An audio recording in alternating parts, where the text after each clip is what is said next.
in pursuing your life journey meaningfully and successfully. So I'll focus on the Bhagavad-Gita, and I'll talk about 4 principles from the Bhagavad-Gita that can empower us in our daily living. I'll present it as an acronym MAIL, M-A-I-L. The Gita is in fact like a spiritual mail or a spiritual letter from the divine, from divinity to humanity, to guide us in our life journey. So, recording in progress. It's okay, I'll tell you when I need it. So does anyone know who spoke the Gita to whom? Yes? Krishna to Arjuna. And where was this spoken? In the Kurukshetra war. And it's a curious setting. It's just to understand at that time war was like sports. And why I compared it, of course it's brutal in one sense, there's death, but it was like sports in the sense that they fixed a particular place. It was like not a sneak attack, an ambush attack. They fixed a particular place, a particular time. And they would have not only a particular date, but from morning to evening. Like if there's a test match, from morning to evening we play. It is like that. And the setting is such that, imagine say, India-Pakistan World Cup final. And maybe at the biggest ground in the world, Eden Garden or something like that.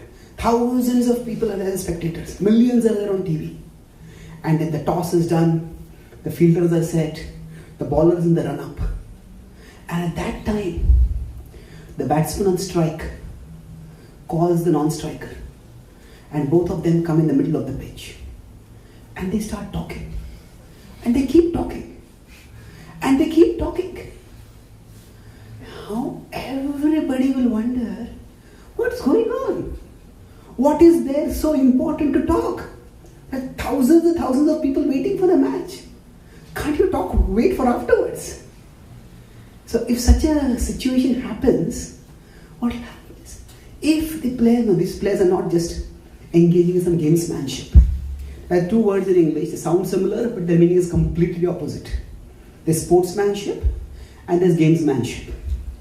Sportsmanship is actually playing in the spirit of the sport. If somebody is caught behind, if the umpire is undecisive, the player walks out. That's sportsmanship. But gamesmanship is the opposite of sportsmanship. That means, say, if a bowler is in very good form, then the batsman deliberately disrupts the rhythm of the bowler. The bowler is running in and suddenly the batsman moves aside. There's something wrong with the side screen.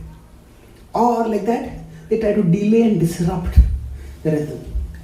So, if it is known that these 2 players, or these 2 batsmen, they are not known for gamesmanship, they are sportsmanly, then if they are having a discussion, everybody will be interested. What is so important that they are discussing? So the Gita is something similar. Both the armies are assembled. You could say, at that time, the toss indicates the start of play. At that time, blowing the conches, only at the start of the war. And at that time, Krishna tells Arjuna, bring me in the middle of the battlefield. Senayor Bhayor Madhye, Ratham Sthapayame Achyuta. He says, bring the 2 armies in between. And then, at that time, this warrior Arjuna has never been defeated even once. There have been times when someone else has equaled him, but no one has ever defeated him. And this warrior suddenly, he says, I can't fight. I can't. And he puts aside his bow. Nayotsyati govindam uktva tu shrim babhuvaha. I can't fight. So this setting indicates, among many other things, the reality and the gravity of the inner war. Arjuna has never been defeated in the outer war, but here he is defeated even before the war begins. So there are forces inside us which often work against us. In modern parlance, many players, sometimes they say, like Mike Tyson in a match, he just got so angry when he was losing, he didn't just punch his opponent, he grabbed his opponent and bit off his ear. And after that he was banned for some time. So he said, I've got demons inside me. Now, what does this mean? Demons is the word they use to indicate that something inside us seems to work against us. And the Bhagavad-Gita identifies this agent to be the mind. So I talk about the acronym MAIL. So first is M. Now mind, interestingly, the Gita says, it's not always our enemy. It can be our enemy and it can also be our friend. So the principle that the Gita teaches us, so I'll give each MAIL for each of these, I'll give you one sentence which summarizes the relevant teaching. Okay, I think this is better. So M is, don't identify with the mind, identify the mind. Don't identify with the mind, but identify the mind. What it means is that sometimes something goes wrong. Say we go to some get together and we greet someone and that person snubs us. And then immediately one of two reactions may come up. One is anger and a revenge fantasy. Next time in public I'll snub this person. Or sometimes it will lead to great insecurity. Will people not like me? If this person doesn't like me, maybe no one will like me. Will I be all alone? Will I be lonely and people will feel sorry for me and laugh at me behind my back or even in front of me at times? And that can lead to a lot of insecurity. So what happens is when such emotions come, at that time, rather than identifying with those emotions, I am angry or I am lonely, we identify that emotion. Okay, in my mind, this emotion is coming right now. Not that I am angry, but in my mind, the emotion of anger is coming. And we have the capacity for this. The Bhagavad-Gita explains that our existence is three levels. There's the body, mind, and the spirit. That is something like a computer system where the hardware, software, and user. So, we use the word thought in two different senses. I will use the word in two different senses and then you can tell me the approximate meaning of the two words. I just got a thought. I have given this a lot of thought. Is there a difference between the two? I just got a thought. What does thought mean over here? Idea. Something more? How does it come? Yeah, it pops up. I just got a thought means it popped up in me. And I have given this a lot of thought. What does it mean? Yeah, we are consciously focus our attention. We have analyzed this. So, if we combine these two meanings of the word thought, we can say that not every thought deserves our thought. Not everything that pops up inside us deserves to be focused on, deserves to be analyzed. So if we consider our mind to be like a software, it's like on our phones, the software sometimes some notices pop up. So when they pop up, we are doing some serious work on our computer and suddenly we get a notification. Your friend has updated their Facebook photo. Now, say, okay, that's interesting, but it's not really urgent. I can look at it later. Or you might get carried away by it. So, if you are reading some book and you're already bored by it, then you may be reading the book on digital copy, but you say, okay, let me just click on this photo. So Facebook often becomes the escape way for those who can't face books.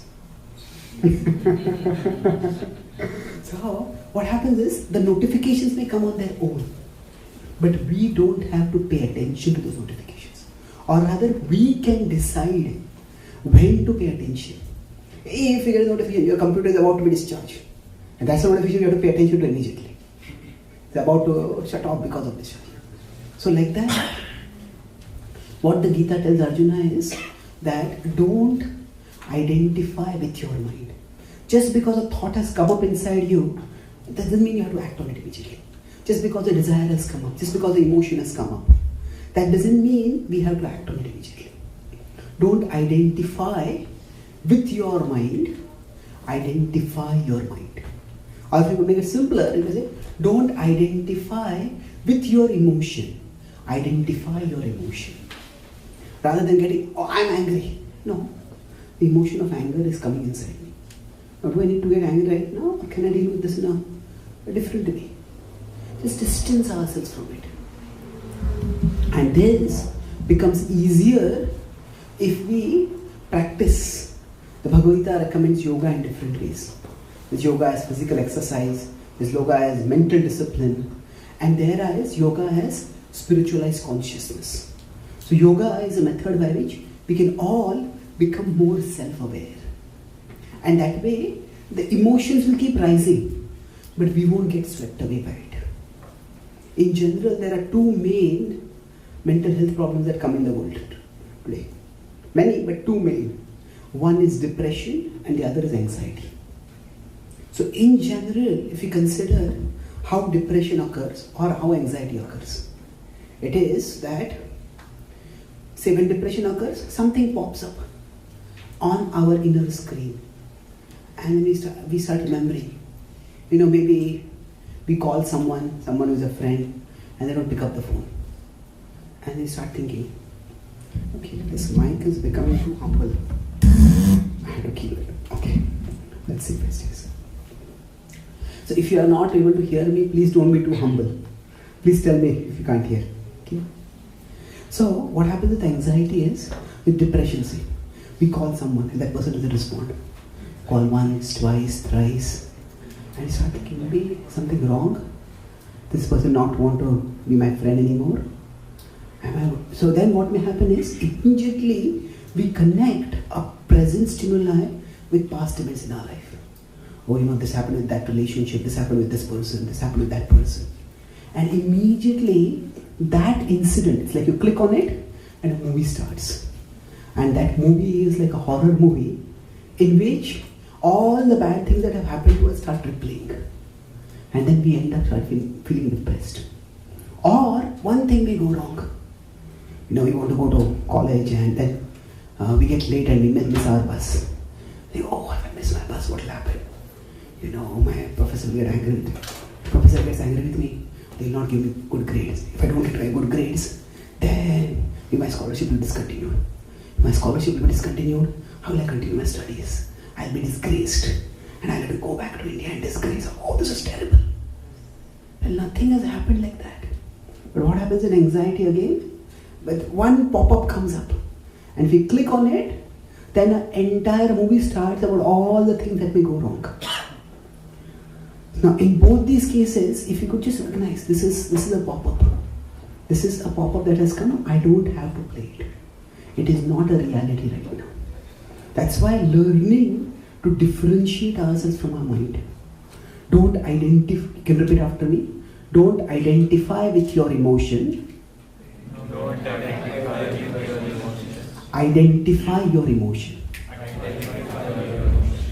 So this is itself a very empowering strategy. And Arjuna, this is one of the things that Krishna enables him to do. He says that yes, you are feeling confused, you are feeling worried. There's an emotion that will come, they will go. Observe them, don't be captivated by them. That's the first point. And we'll see that this is especially relevant. And I have spoken in places like this. Today afternoon I had a virtual class for Amazon. So I've spoken in various places, and many people in top companies are interested in meditation, mindfulness, spirituality, because these are what help us to deal with inner challenges. With inner challenges, mental health problems, spirituality has been found to be not just a valuable but an indispensable resource, and that you can also draw on this resource. So that's the first point. What was the acronym I was going to discuss? Male. So Krishna says in the Bhagavad-Gita, Uddhared Atmanatmanam Natmanam Avasade Atmaiva Atmano Bandhar Atmaiva Repuratmana. It's elevate yourself with your mind. Learn to see that your mind is different from yourself and then process it. That's the first M. Then A is action.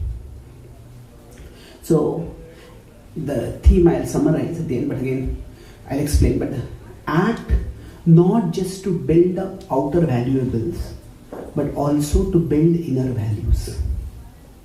Act not just to build outer valuables. This is the, you could say, a practical understanding of the well-known verse. Karmanyevadhikaraste ma phaleshu kadachana.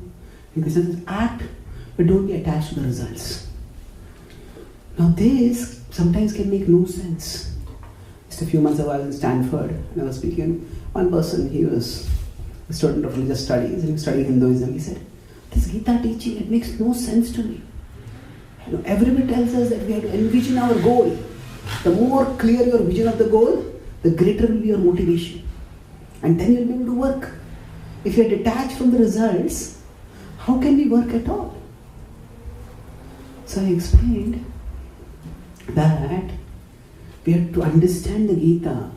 We have to look not just at the content, but also the context. After the Gita was spoken, Krishna and Arjuna, they fought in the, Arjuna primarily fought in the Kurukshetra war. And every day in the war, Arjuna had a strategy. And every day he would fight. Okay, this is the division of the opposite army that I am to engage with today. Most famously on the 14th day, on the 13th day of the Kurukshetra war, Arjuna's son, Abhimanyu, was killed unfairly by an opposite warrior. By the tricks of an opposite warrior. Who was that? Karna came later. This was Jayadratha. Thank you. So then Arjuna decided that the next day before sunset, I will neutralize Jayadratha. At that time, Krishna didn't say Arjuna, hey, you forgot the Bhagavad-Gita, I told you to be detached from the results.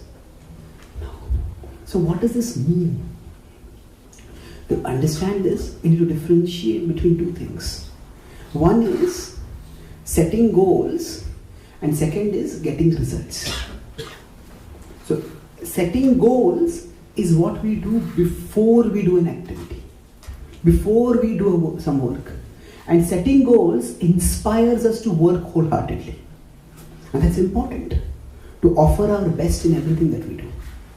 However, after we have done our best, the results don't come by our actions alone. There are many factors beyond our actions which shape the results. Say we apply for a college to get admission. We do our best. We do the exams, we do the interviews, we fill the forms. But after that, the results are not in our control. So what happens is, if we are too fixated on the results, then after we have done a particular activity, then instead of shifting our attention to other activities that we can do, we keep fixating on, oh, will I get this, won't I get this, will I get this, will I get this. And that will simply dissipate our mental energy. So action means, the Krishna says, when he says we detach from the results, that doesn't mean don't care for the results. That doesn't mean don't set goals. It means that don't just look at external results. There are internal results. Every time we apply ourselves responsibly to a task, that doesn't just give us the outer results or contribute to giving us the outer results. That changes us. That creates discipline within us. That transforms us positively. And this inner result of building our values is actually a far more sustainable and valuable result than any external result that we may or may not get. This is actually related to the first point. Once we identify with the mind, then the mind is very short-sighted. Will this work? Won't this work? And just get carried away by immediates. But when we understand that even if the immediate results don't come, what is going to happen is, if I have done my part diligently, if a student has studied well for a particular exam, then even if they don't get the greatest grades in the exam, they have learned the subject well. If they have, more importantly, developed trained a culture of discipline. And that knowledge of the subject and the culture of discipline will stand them in good stead in the long run. Einstein was asked by a student once, what is the key to success? And Einstein says, don't try to be a person of success. Try to be a person of values. And success will follow. So when the Gita is talking about detachment, it is focusing on this inner growth. Through every activity that we do, we may or may not get the external result. That is not always in our control. But the inner result, in terms of the improvement of our own values, the strengthening of our character, this is guaranteed. So that's the key to action. So, you repeat after me. Act not just to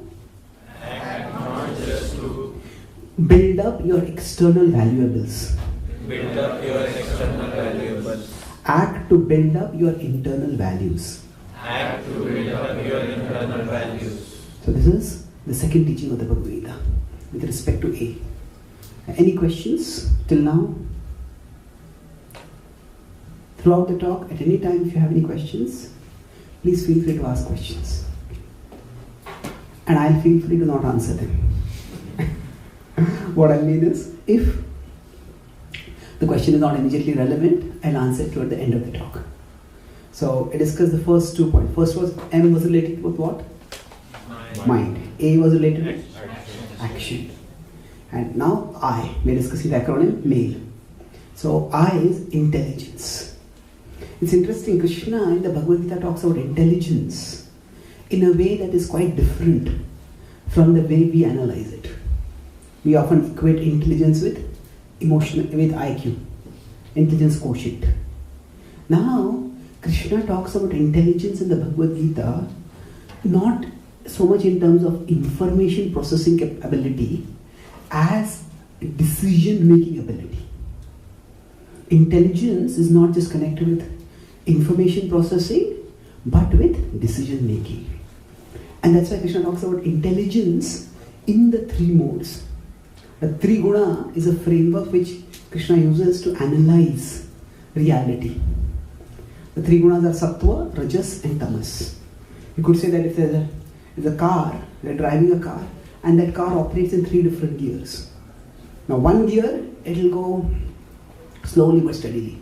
Another gear, it goes very fast. A 3rd gear, it just goes very erratically. So, sattva, rajas, tamas can be explained in 3 ways. That some people make things happen. Some people watch things happen. And some people wonder what happened. So those who make things happen are in sattva. They think and then they act after thinking. They say, I'll do this is my good speciality, this is what you are good at, you do this, and let's all work together and make things happen. That's sattva. Rajas is, some people watch things happen. They try to do one thing and they say, okay, let's all do this together. And they start running around doing one thing. And while doing one thing, what happens is they forget this thing. Or they speak something and they don't communicate clearly. And then they try to do another thing and they make a mess out of it. And I started this, everything went wrong. What happened? Some people watch things happen. And those who are in tamas, in the mode of ignorance, they're so lost in their head, they wonder what happened. The whole world may change around them and they don't even know what's going on. What's going on around them. So, among these 3 modes of functioning, which is the best? Sattva. Thank you. And so Krishna says, intelligence can be there in all these 3 modes.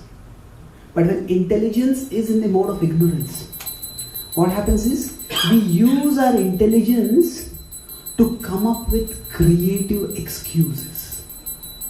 Not creative ideas, not determined ideas, determined ways to translate our ideas into action, but creative excuses.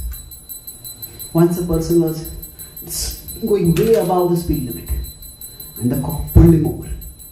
Did you see the speed limit? He said, I saw the speed limit, I just didn't see you. see you. So what happens is, he has such a mentality, one is not really using one's intelligence to do the right thing. One is thinking, as long as I don't get away after doing the wrong thing, there's no problem. So Krishna said intelligence is not just about information processing. And we'll see today, in most of our education focuses primarily on information processing. Now, how can we solve equations? How can we memorize facts? How can we address data issues? Now, information is not unimportant. Information processing is a vital skill. But that is not the most important skill in our life. When I was studying engineering, I always had a lot of faith in the power of education to improve the quality of one's life and to improve the quality of others' lives. So, some of you notice I need crutches for walking. I had polio since I was 1. So I found I was not very physically active in sports, but I found my shelter and strength in studies. I was normally very good at studies, and for me, studies was not just a way to get marks. It was actually to do something meaningful in my life. And I would find great peace and joy in immersing myself in reading and understanding. So I had this faith that education will can transform the quality of people's lives and can help make a better world. So when I was in my engineering, at that time, I joined a social welfare organization, and I started offering, as a part of that organization initiative, I started going to some underprivileged areas, what in India we call slums, and there I started offering free tuitions to the kids over there. English, math, history, those were my primary strengths. And then at that time I noticed that as the kids started becoming friends, they started telling me about their homes, and most of the homes, their fathers were alcoholics, there's domestic violence, not most, many. And then as they were telling their stories, when I had that idea, I had been brought up in a fairly cultured family. So my stereotype of alcoholic was a person who is drunk, lying in a gutter, irresponsible, shameless kind of person. But many times fathers would come and meet me, and they were so grateful that I was coming and teaching their children. And I asked their kids, they said that, once they drink, they become like a different person. So then I started thinking, for these kids, is this really helping them? How much is this helping them? That studying math or history or English, how much is it really going to help them? So then I talked with that organization's leaders, and we decided that to diversify into anti-alcohol campaigning. We learned some principles, we got some anti-alcohol campaigners to come and talk. And then as we talked, slowly many people started giving up alcohol. Over a period of few months, one small, as we call Mohalla, one small part of the slum, everybody gave up alcohol over there. So we considered a great achievement for us. But then, the local elections came. And one of the candidates for the municipality, he brought 2 truckloads of liquor, free for everyone, to woo the people to vote for him. And not only the fathers, but even their kids. Everybody drank. My friends and I, we were all not just disappointed, but shattered. All our months of work had all been undone. So then, this was happening. There was another thing. I was in my 3rd year of engineering at that time. There was one student who was in the 4th year, and he had been a university topper throughout. He was about 2 years older than me. He had been a university topper throughout all the 8 semesters of engineering. And he, at that time, this 1990s, he got the highest paying job in the history of our college. So he was considered to be the model everybody would like to emulate. But he was also a chain smoker. When I was studying electronics and telecommunications, so I would talk with him about some issues, and things that would take me hours to figure out, he would figure out within minutes. Yes, I got couldn't but admire his brilliance. Then I asked him, so I just couldn't figure it out. Why is this person who understands, who has such brilliance, why can't this person figure out that he is killing himself with smoking? I think G.B. Shaw said that, George Bernard Shaw said that at one end of a cigarette is fire, at another end is a fool. So I asked him, we got a little close. He says, why do you smoke? Don't you know that's harmful? He says, actually, this helps me think. Really? I thought, but does it help you to think that smoking is harmful? I didn't say that because he was a senior. But then came to know that in the first 6 months of his job, he was diagnosed with advanced lung cancer. And the first year of his job itself, he succumbed. So that shook me up. So here I saw two strata of society. In the slums, these people who were alcoholics, none of them were, the parents were not at all educated. So they were lacking in education. But this particular student had the best education. And he was the best in the education system that he was in. Still, both of them were sabotaged by something from within them. So I realized that education may open doors for people to walk through. But there is something inside us which can stop us from walking through the doors that have been opened for us. It is not just for people outside. Throughout my childhood and youth, I was infamous as a somewhat short-tempered person. So then when I read the Bhagavad-Gita, I came across 336 in the Gita, where Arjuna is asking Krishna, Athakena prayuktoyam papam chariti purusha anichana pivarshneya baladeva niyojita. What is it that impels us towards self-destructive action? See, this is the question I was also having. Then I read the answer of the Gita, understood it. And the Gita says that actually we all need to strengthen our intelligence.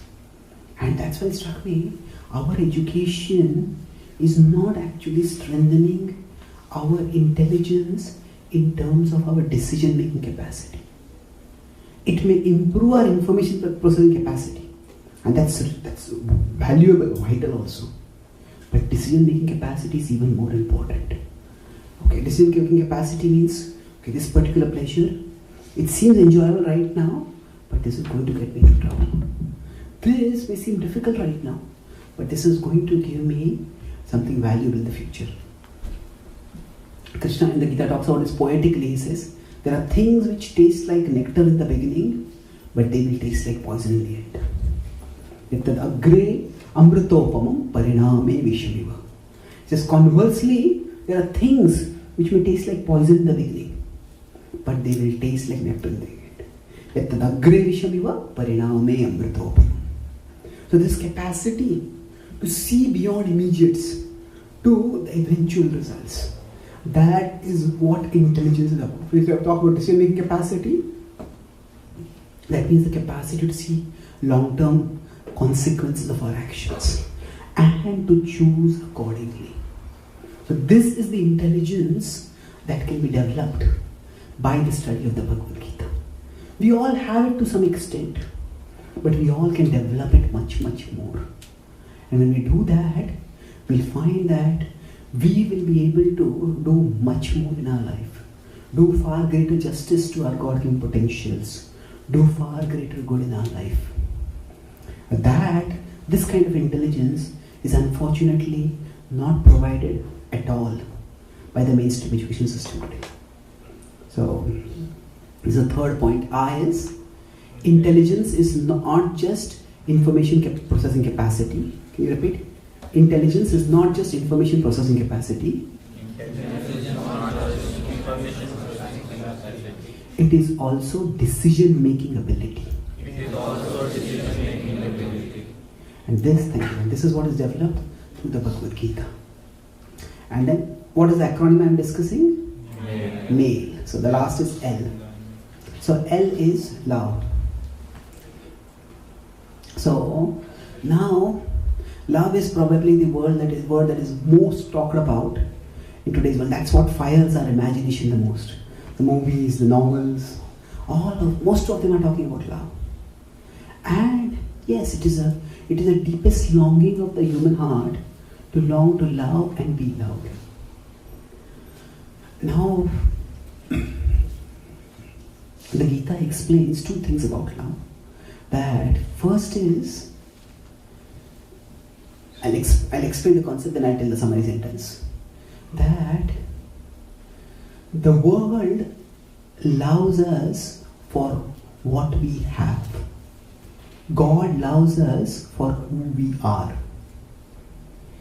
The world always, we'll see, how much money do you have? What kind of looks do you have? What kind of family do you belong to? All these externals, they are important, no doubt. But if somebody is attracted to us only because of those externals, then that is not a very sustainable relationship. And of course, there are people in the world we can find who love us truly. But we need to learn to differentiate that the things we have, we all try to acquire more and more attractive things. We try to get a better degree, a more paying job, a bigger house, we try to improve our looks. And all this plays a role. But these are external to who we are. When somebody is attracted to us only for these things, then that relationship is superficial. What does that say? Love is blind, but marriage is an eye-opener. What that means is that there is an infatuation initially, where when somebody falls in love, there's infatuation. They're completely captivated by the other person. And that's a biological, psychological phenomenon that can come upon some people. But eventually, when that infatuation ends, then love has to be not an infatuation but a dedication. It's a conscious choice. And that requires that we focus not on the externals of that person that attract us, but the substance of the character of that person, who that person actually is. And we have two kinds of relationships. There's a vertical relationship with God. The Bhagavad-Gita describes God is known by different names in different traditions. The Bhagavad-Gita reveals him to be Krishna.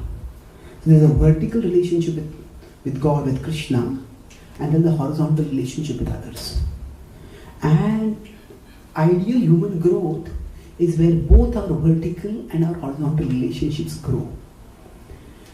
So if we focus only on our horizontal relationships alone, or on one particular horizontal relationship, then we start defining ourselves in terms of that relationship.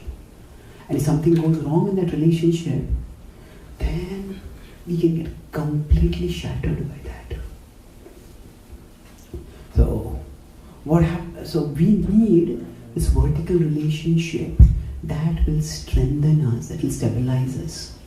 And that's how when you practice bhakti, many of you come to the temple today, this can be seen as a cultural activity.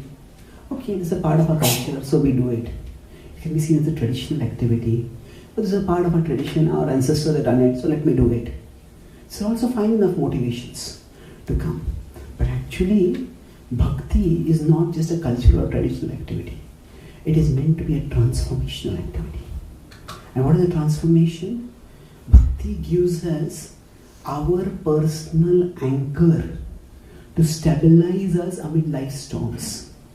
If we are an ocean and waves are coming and hitting us, we may get swept away by the waves. Some waves may be small and we will tolerate them. But some waves may be huge and they may toss us away. But what bhakti gives us is the anchor by which we can hold on to the Supreme Being, to Krishna. And that will stabilize us. Sarvasya chaham hridisan nivishto. In the Bhagavad-Gita, Krishna says that an aspect of God is present in our hearts. Every one of us, everyone who loves us, cares for us, they are all exhibiting a drop of love for us.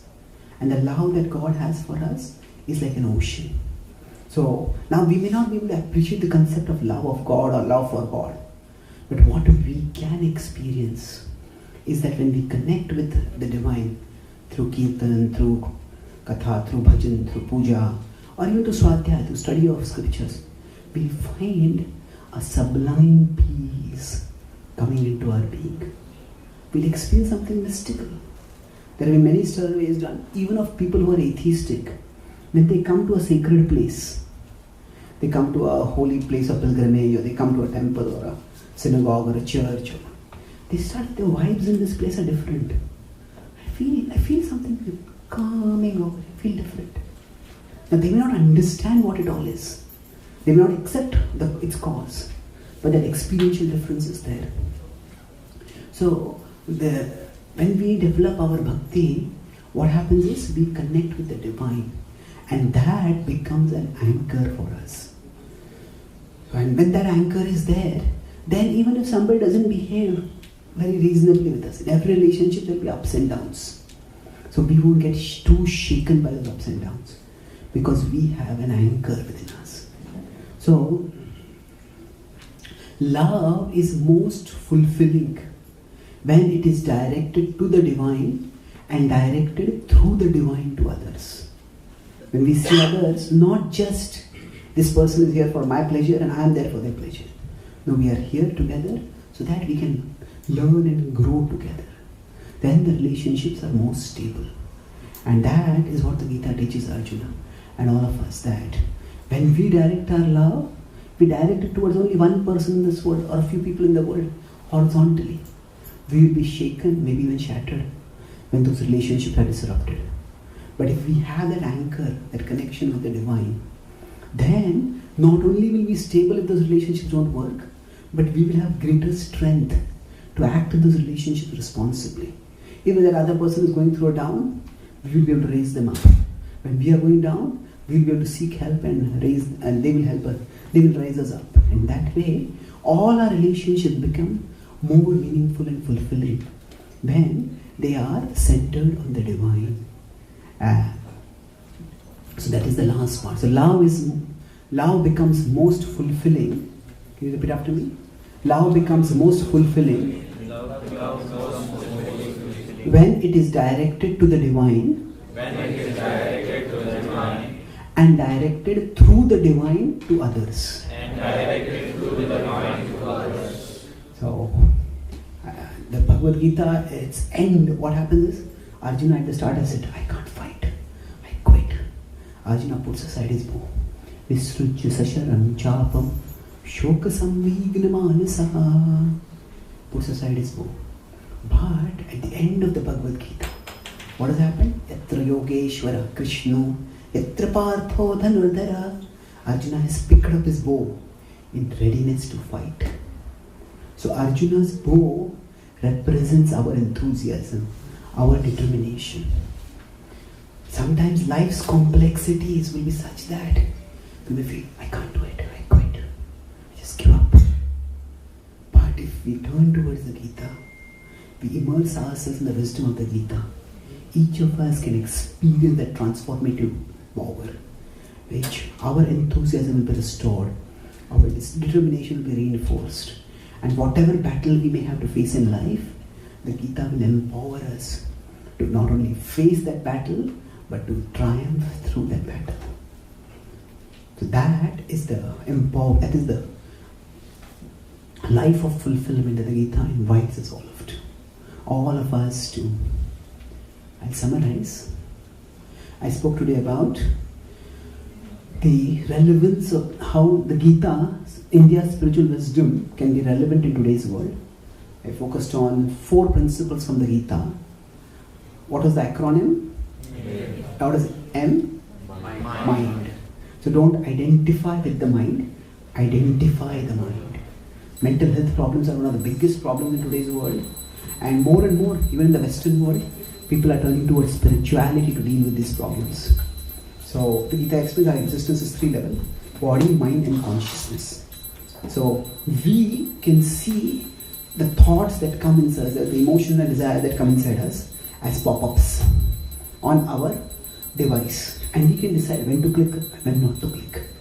So this becomes easier when we learn to meditate and practice yoga. And A was action. Act not just to build up your external valuables, but also your internal values. So when we work, the Gita doesn't say that don't care for the result. It says that set goals, but recognize that the results don't come based on our endeavors alone.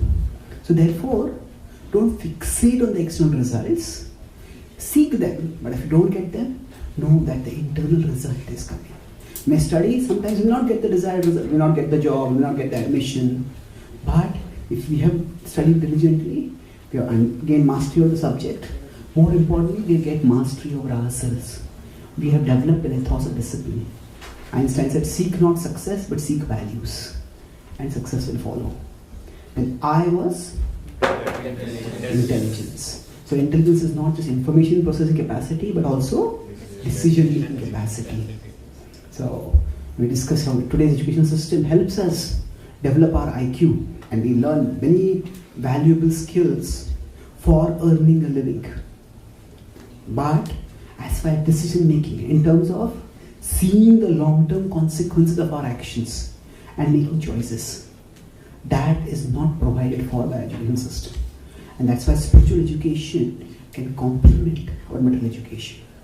And the Gita equips us to see, okay, what tastes like poison in the beginning will taste like nectar. What tastes like nectar initially will be like poison. Therefore, let me choose wisely. And last L was love. So actually, these 4 points I talked about, they are also related to the 4 yogas of the Bhagavad-Gita. The mind part is related with Dhyana Yoga, which helps us to distance ourselves from the mind. The action part is related with Karma Yoga. The intelligence part is related with Jnana Yoga. And the last love part is related with Bhakti Yoga. So our heart longs to love and to be loved. But the problem is many relationships are superficial, where people love us for what we have, not who we are. And we can find fulfilling love, but till we find it, we may go through many storms. And to weather those storms, we need a vertical relationship. That vertical relationship will be like an anchor that will stabilize us amidst our horizontal relationships, ups and downs. And then, once we are stabilized like that, we can act responsibly in our horizontal relationship also. Even after the infatuation of initial attraction fades, we can act with dedication and move towards a more fulfilling relationship. So love is most fulfilling when directed toward the divine and directed through the divine to others. In this way, just as Arjuna, who had put aside his bow in dejection, picked it up in confidence, similarly, even if life disheartens us, robbing us of our enthusiasm and determination, the Gita's wisdom can restore both and empower us to fulfill our God-given potentials and do the best that we can and become the best that we can be. Thank you very much. Hare Krishna.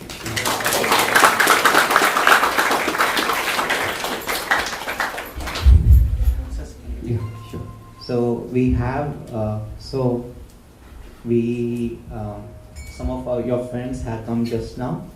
So I just want to give a brief introduction of our esteemed speaker. Don't forget that. Okay. But just 30 seconds, 20 seconds.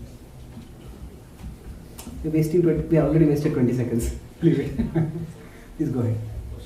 Okay, so are there any questions you'd like to ask? You can please take up the...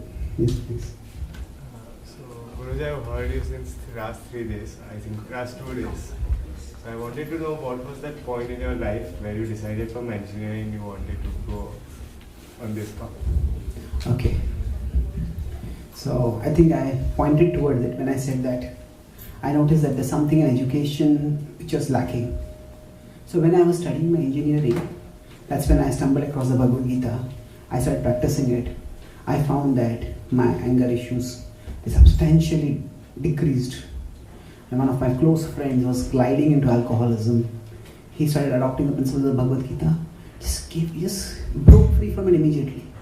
Within a matter of days. I was quite inspired by that. Then, even when I was studying, I started sharing the Gita's wisdom with other friends, with junior students in the college.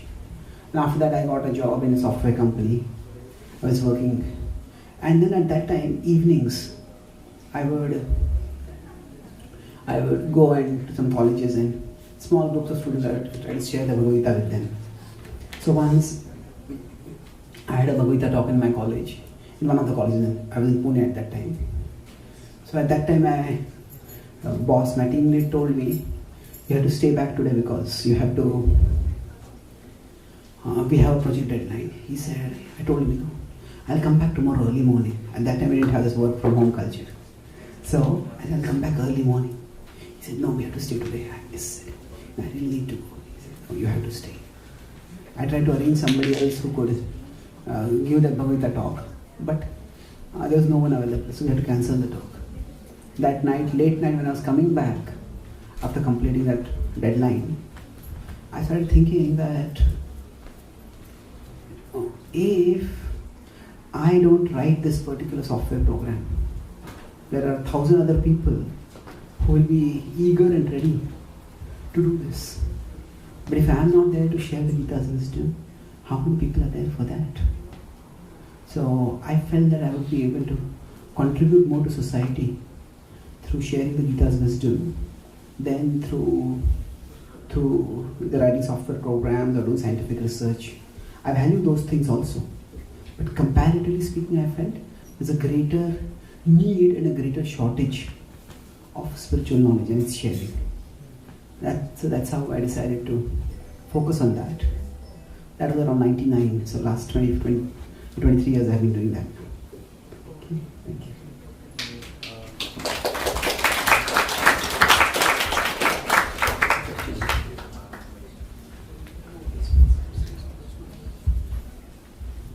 Hello. Yeah, all of us are very glad to have you here. I just one simple question from my side. I'm Amir from Northeastern University. How did your family support for all this? Because like since you being a software engineer doing great things in corporate world, and this is entirely different paradigm shift. So okay. I just want to know some personal details, like did you face any resistance, or like what about the financials and so yeah, thank you. Okay. So first thing I would like to make it very clear is that I'm a part of the International Society for Krishna Consciousness, and more than 99% of our members are not brahmacharis like us. 99% are what we call as grihasthas. They have their families, children, spouses, they have their social lives, they have their careers. So when we are talking about spirituality, we are not at all saying that you have to give up your material life to take up spiritual life. What we are saying is that a small portion of people may do that, but all of us can benefit if we bring spirituality as a part of our life. So the message is, I want to make it clear. It is that it is not that everybody has to become spiritual by giving up the material, but a few people may feel inspired to do that. And as far as my parents were concerned, initially, of course, it was difficult for them, but over a period of time, so their greatest fear was not so much that I was that I was becoming a brahmachari or a monk, but they felt that I was wasting my life. So over a period of time, when they saw that I was doing something valuable, my father used to be an avid reader. He used to read Times of India, and he was also like a serious thinker. So he used to read the Times of India, not just the news, he would read the editorials. That is the kind. So in Times of India at that time there was a spiritual column called Speaking Tree, where many people write wisdom about it. So my articles were published in Speaking Tree. The first time my article was about 5 years after I became a monk. And when that was published, my father was very happy. He got about 1,000 copies of that newspaper and posted it to all his relatives, colleagues and friends, saying, my son has written Speaking Tree.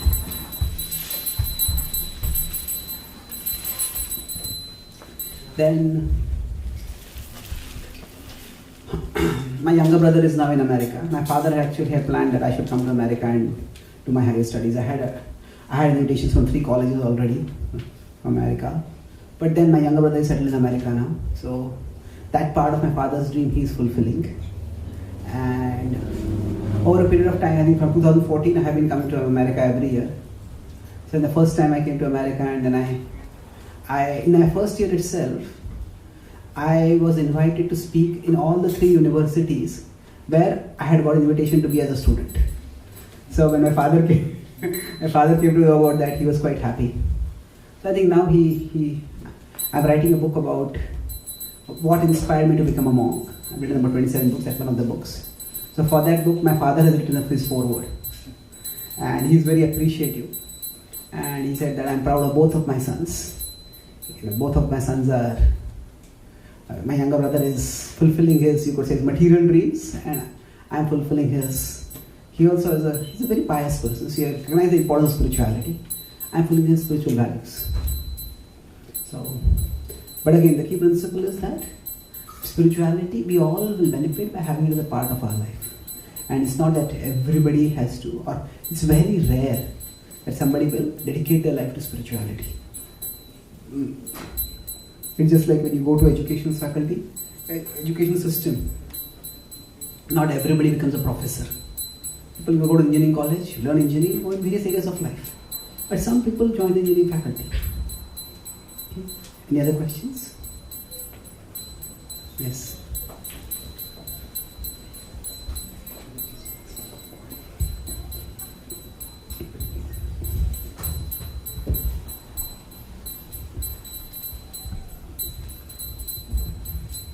Hare Krishna. So I wanted to double click on the decision making capability of intelligence. So generally when we think of decision making, we think of like, should I go for a job or should I go for higher education? Should I work in this company or that company, marry this person or that person? It seems that's not the decision making you're talking about. So correct me if I'm wrong. Because that decision making is more like, what are my options? What will happen if this option works out? How this may work, pan out, and so forth. So is that also all information processing, or is that decision making you're talking about? That's okay, good question. Part one. And second is the decision making you seem to be talking about is short term versus long term. Is what you're focused here. And to that end, what you were saying is the importance of focusing on the long term gain over the short term benefit. Some of the things I've been reading in spirituality are more about, the power of now kind of things. That if we worry too much about the future, that causes anxiety, and we are too much living out in the future, and we should be more present and be more mindful. So yes. Understand that better from that perspective. Okay, good questions. Thank you. Let's take the second part first. That I said that spiritual intelligence looks about long-term decisions, whereas often spirituality is thought about as live in the present, be in the moment. Well, yes, both are true. The way I reconcile it is that live in the present, but not for the present. Live in the present. Each moment is an opportunity for us to experience life, for us to contribute. But for us to go through life, we have to have a vision much bigger than the present. If we are living for the present, then we'll just be pandering to immediate pleasures. If you tell a child, live for the present, child will never want to study. I just want to play, I'm living in the present.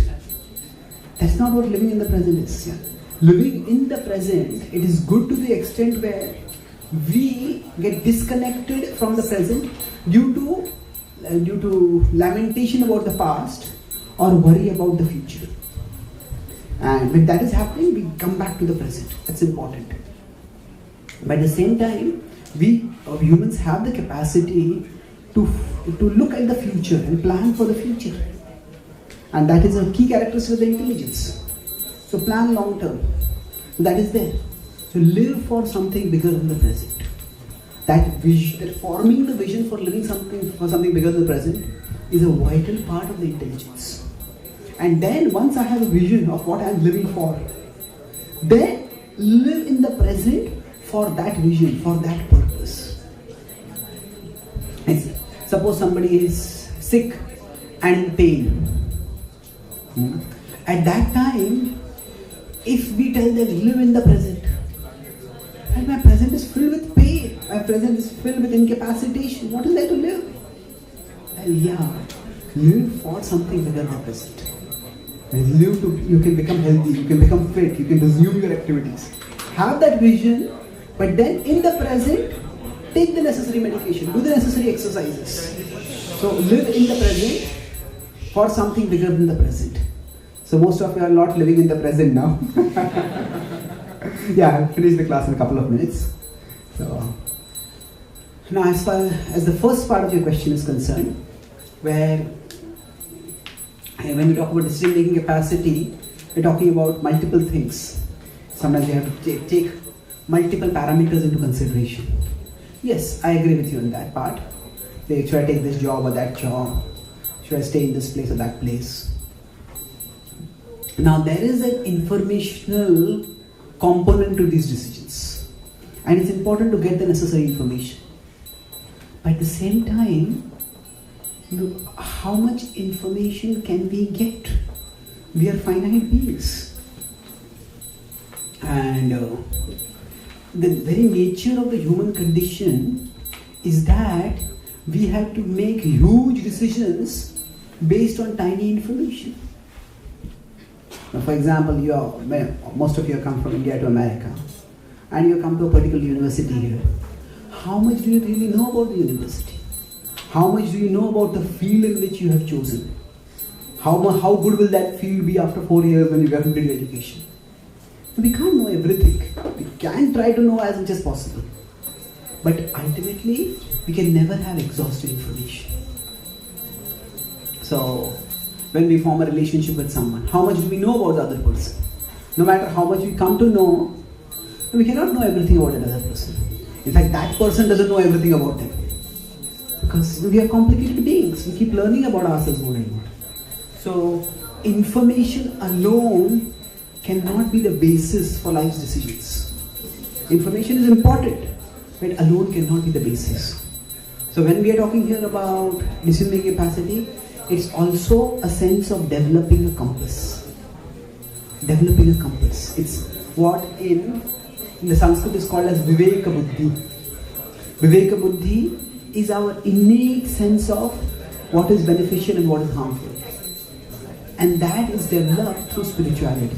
Through spiritual knowledge and spiritual practices, you all start sensing. Now all of us may have sometimes experienced what sometimes called as a gut feeling or a sixth sense or a hunch. Now it's not necessarily it all works out right at the same time. But there is something beyond the rational which tells us, okay, do this, don't do this. So that access to higher wisdom through which we can make wiser decisions, that's also part of intelligence. But with all that we can access when we start seeing beyond the immediates. The immediate can be beyond the future or immediate beyond what is apparent to me for the circumstances. Let me look deeper. Look beyond information to deeper issues that are also involved over there.